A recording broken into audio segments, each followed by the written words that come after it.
మంచి పుస్తకం చెప్పండి బ్రదర్. యువతలో పుస్తక పఠనంపై పెరుగుతున్న ఆసక్తి. పూర్తి వివరాలకు చదవండి రేపటి సాక్షి హైదరాబాద్ ఎడిషన్.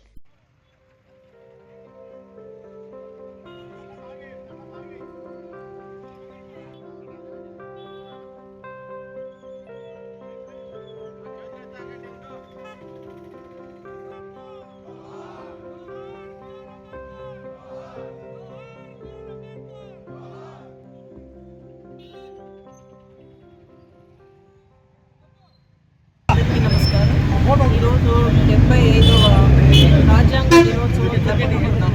ఈ రోజుకి ఖచ్చితంగా 1949 నవంబర్ 26న 8 మంది సభ్యులతో కూడిన ఒక కమిటీ రాజ్యాంగాన్ని నిర్మించడానికి చైర్మన్షిప్గా డాక్టర్ బిఆర్ అంబేద్కర్ గారి చైర్మన్షిప్లో రాజ్యాంగాన్ని రచించి ఈరోజు ఆమోదించబడిన రోజు. మనందరికీ తెలుసు, ప్రపంచంలోనే అతిపెద్ద రాజ్యాంగాన్ని మన కమిటీ రూపొందించడం, దాని చైర్మన్షిప్ మన డాక్టర్ బిఆర్ అంబేద్కర్ గారు సారథ్యంలో రాజ్యాంగాన్ని నిర్మించడం జరిగింది. ఆ రాజ్యాంగం మనందరికీ కూడా స్వేచ్ఛను, సమాన హక్కులతో జీవించే విధంగా మనందరికీ కూడా రూపొందించి మనకు ఒక కానుకగా భావితరాలకు అందించడం జరిగింది. ఒక కంటిన్యూస్ ప్రాసెస్లో మన దేశం అభివృద్ధి అనేది కంటిన్యూస్గా జరగాల. ఎందుకంటే దాంట్లో ఎప్పటికప్పుడు దాన్ని మన సామాజిక, రాజకీయ, ఆర్థిక అవసరాలకు మార్పు చెందుతూ మార్చుకునే వెసులుబాటును ప్రతి ఒక్కరికి ఏదానికైనా ఒక సమస్యకు సుప్రీంకోర్టును ఆశ్రయించడానికి కూడా ప్రతి ఒక్కరికి హక్కును కల్పిస్తూ ఆ విధంగా రచించిన రాజ్యాంగం మనందరికీ మేలు కోసం రచించి మన కానుక వదిలిపెట్టారు. అయితే అంతటి మహనీయునికి డాక్టర్ బిఆర్ అంబేద్కర్ గారికి గత ప్రభుత్వం శ్రీ వైఎస్ జగన్మోహన్ రెడ్డి గారి ఆధ్వర్యంలోనే ఆయనకు అత్యంత గౌరవం లభించడం జరిగింది. విజయవాడ నడిబొడ్డున డాక్టర్ బిఆర్ అంబేద్కర్ గారికి ఒక విగ్రహం నిర్మించడమే కాకుండా, ప్రపంచంలోనే ఎత్తైన ఒక కాంస్య విగ్రహాన్ని నిర్మించడమే కాకుండా, ఒక సామాజిక న్యాయానికి ప్రతిబింబంగా ఆయన పాలన జరగడం కూడా మనమంతా కూడా చూసాం. లాస్ట్ టైం జరిగింది. అయితే ఈరోజు కొత్త ప్రభుత్వం వచ్చింది, కూటమి ప్రభుత్వం వచ్చింది.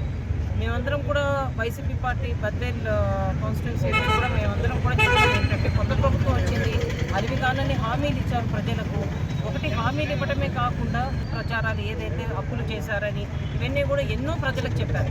కానీ నిన్న అసెంబ్లీ సాక్షిగా కూడా మీరు చెప్పిన అప్పులు మరి 14 లక్షల కోట్ల అప్పు చేసింది వైసీపీ ప్రభుత్వం అని చెప్పారు. నిన్న మీరు అవి ప్రూవ్ చేయలేకపోయారు. ఇలా అబద్ధాలు చెప్పడము, ఒకటి గత ప్రభుత్వం మీద తప్పులు చెప్పడమే కాదు, విపరీతమైన హామీలు కూడా ప్రామిస్ చేశారు. మీరు ఏది చేయలేదు. అమ్మఒడికి మీరు బడ్జెట్లో కేటాయించలేదు.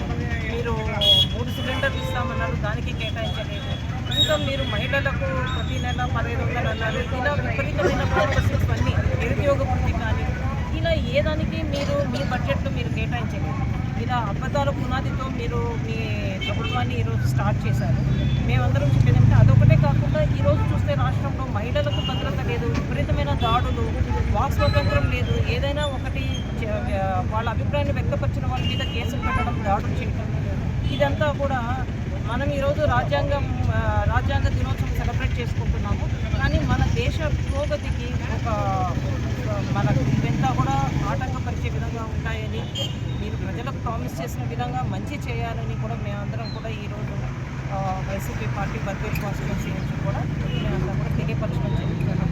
ధన్యవాదాలు. ఈరోజు బిఆర్ అంబేద్కర్ గారికి మేమంతా కూడా ఘనమైన నివాళులు అర్పించాము. రాబో రోజుల్లో మంచి రోజులు కావాలి, అందరూ కూడా మళ్ళీ సంతోషంగా ఉండాలి అని కూడా